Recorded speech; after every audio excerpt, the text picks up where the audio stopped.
Hi, my name is Deborah Keller. I'm a resident of Bath, and I have 3 children in the RSU1. I've been asked to moderate a question and answer session with 2 candidates running for seats on the RSU1 school board in the upcoming election. Before I introduce the candidates, I want to provide a little bit of background on the upcoming election. The RSU1 board consists of 7 directors. 4 of the 7 positions are filled by a person with a voting residency in each of the 4 RSU1 municipalities: Bath, Woolwich, Arousik, and Phippsburg. 3 remaining positions are filled by a person with a voting residency in any RSU1 municipality. Effective with the November 3rd election, 2015, all directors are elected by all of the voters of RSU1. In the upcoming election, voters are being asked to fill 2 separate seats. We have 1 candidate for each of these seats, and I'm pleased to introduce them to you now. Lou Enzel is a Bath resident. He's running for the unrestricted resident position vacated by the West Bath withdrawal from the district this past July. In September, Mr. Enzel was appointed to fill this vacancy until the newly elected board member fills the seat in the upcoming election. This is a 3-year term. Stephen August is a Bath resident and is an incumbent. He's running for the unrestricted resident position, which is also a 3-year term. Though running unopposed, we would like to introduce our candidates to you and ask them some questions so you have a chance to get to know them. The first question for both of you, and I'll start with you, Lou, is why are you interested in serving on the RSU1 board? And please talk about how your background benefits you in the role. Well, I'm interested because my background has a lot to do with community building. Everything I've been involved with in my work has been everything from food security to safety in neighborhoods to race relations. I've been on the Family Focus Board for many years. I'm a Rotary member. So all the work I'm involved in and everything I've done really relates to building community, and this seemed the next logical step to being a part of what's happening with RSU1. Thanks. Well, as you pointed out, Deb, I am an incumbent, so I ran for this position 3 years ago and still have interest in filling the slot. My background is in public finance. I've been in Bath for about 9 years and have looked for ways to serve needs in the community, and this was an area that I chose to explore. As a board member, you'll be called upon to speak in public to groups and to parents on behalf of the board and about the realm of education. How will you take on this leadership role? Steve, we'll start with you. Thanks.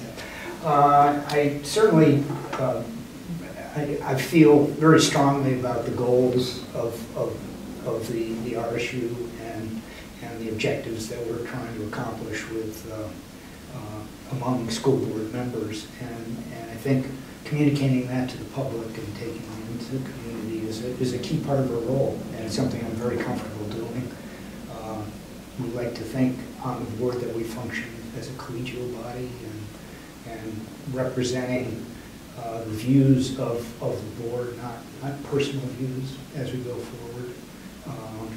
And like I said, it's something I'm comfortable doing and look forward to doing. Great, thanks. This is probably where I'm most comfortable. My background really is in facilitation and mediation and working with community groups. So I love an opportunity when groups come out and have questions or want to solve a problem, and to really have that open debate, I think, is important, and open discussion, because that's how you clear up misnomer. People don't know what's going on, or they think one thing, and I just think that's really important. So I look forward to those kind of opportunities and hope we can create as many as we can to really increase communication within the community. Great. So the next question is, how can you contribute to the children of the district? And I can say, how can you and how have you, I guess. Steve? You want me to take a shot? Well, I mean, this is all about the kids in the district. It goes without saying that they are the future of the community, and I think the commitment that I have and that the board has generally is one to ensure that those kids are prepared for the future and go out. As I said, my background is in public finance. I think education at one level is a business, and it needs to be run in an efficient way and in a way that ensures that the dollars that we have for education are applied in the best way possible to achieve maximum educational outcomes. We've got a great professional staff here in the district. That's something I've learned over 3 years, and I feel very comfortable in how we're going, you know, as we move forward from an educational perspective, and I hope to continue working with the administration and with other board members to accomplish that. Well, I agree with Steve in that it's very important to be fiscally responsible, and I think within that fiscal responsibility is where we as a board and as a community need to be as creative as possible to offer what we can to the students that other districts aren't. I know it's one of the goals that we're looking at as a board is, you know, what can we do that's unique here. But just, you know, you want to make sure they get all the essentials that they need, and then what else can we do for them, because we have a great community here, and I think, you know, it's important to continue. I have two school-age kids, and I want to see this be as successful as we can for them and for all the kids in the district.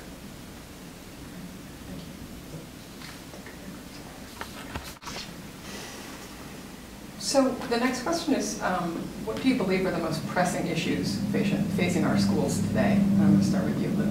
Well, I mean, there's several. I think some that keep coming up have to do with, you know, how can we continue to focus on the best academics and experience for our children when more and more there's all these requirements for testing and how much testing and how much is too much and how much is, you know, and I'm not saying that I have, you know, an opinion specifically yet one way or the other. That's part of what I want to learn as to what's the right balance. But I think that's an important issue, is to find that right balance. As well as, you know, how do we, when we require so much reporting, you know, to make sure the teachers have the room they need to really do the teaching. That's often a problem, I think. And so to be as creative as possible amidst that.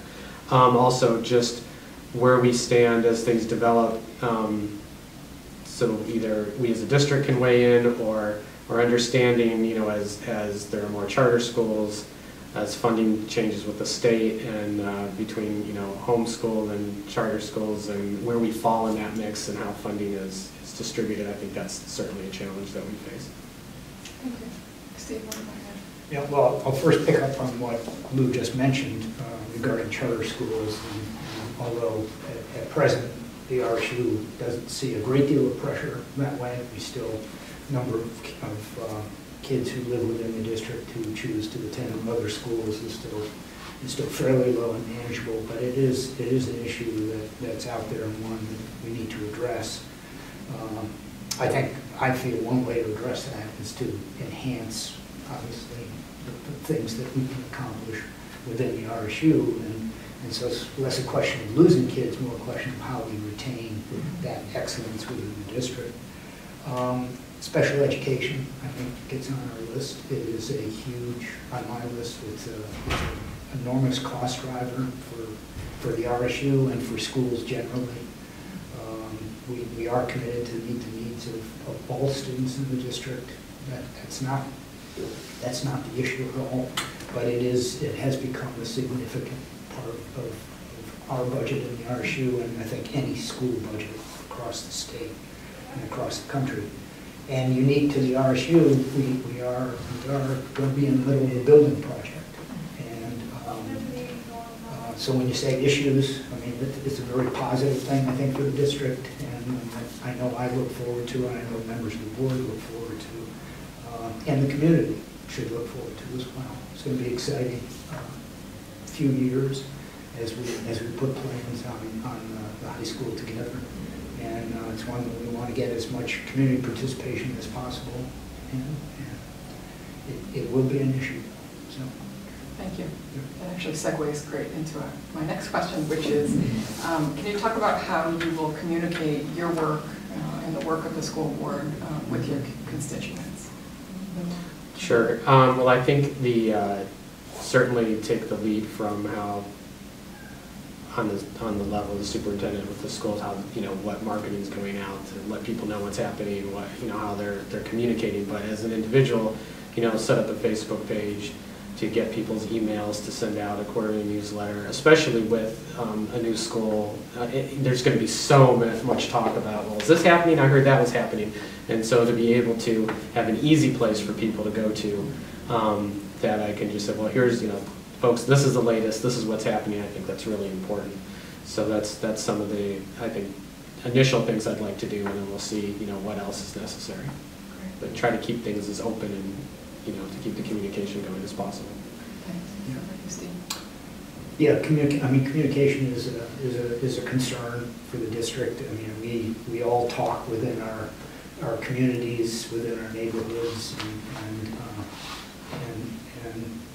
do the best we can to explain to folks what the work of the board is and the direction the district is taking. But it's interesting because it's something the board had as a goal last year for the superintendent to improve our communications with the community. We do a page in the local paper that highlights activity that the kids are involved in. But it's a work in progress, as I'm sure Lou would probably agree. Communication, as simple as it sounds, is a very difficult thing to accomplish effectively. So we'll work on it. The next question is, how will you balance the needs of specific constituents with the needs of the overall district? Steve? Well, that's an interesting question. I mean, the RSU is a fairly young entity, and we are still faced with the issue of getting beyond the Bath system, the Woolwich schools, the Rouseck program, the Phippsburg schools, and thinking of ourselves as a unified district, the RSU. It is not unusual for issues to arise as they might affect specific communities, and I think there's, I won't say a tendency, but you're always, at least I am, you're always inclined to kind of think of what your neighbors are thinking and less of what, I shouldn't say less, but thinking of what your neighbors are thinking and maybe put, the concerns of another part of the district off a little bit. But we have to remember this is a unified district, the RSU. And as parents, as community members, and as kids, that's the commonality we share. It is, I think it's critically important to the success of the RSU that we move into that realm of thought of this, again, in terms of a unified district, and something we need to continue to work on. So. Thank you. Lou, what do you think? Yeah, no, I think you're right, Steve. That is a big issue, and that it's young, and so there's individuals in the individual person. There's also individuals in the individual towns, which going beyond that town identity, and that we're all part of this larger district. So again, which is a common theme in all these questions, is about communication, and I really think that sometimes it's a matter of clarity that, well, the reason the district has to do this, sometimes it's financial, sometimes it's strictly a budget issue, and this is what we have to do even if we want to do something else. Other times it is balancing, and that's the other key word here, is it's how do you balance? You want to make sure you're helping the individual as much as you can, and how can we accommodate that within the system, and is it feasible both culturally, fiscally, whatever this particular issue is. And it's kind of a broad question, but I think you have to take them as they come and look at that how are we maintaining a balance, how are we moving forward as a district, and how then, because you have to help the individuals for that big picture to work. So you kind of go back and forth. Thank you. So the last question is, what are you hoping to get out of your board experience? Steve?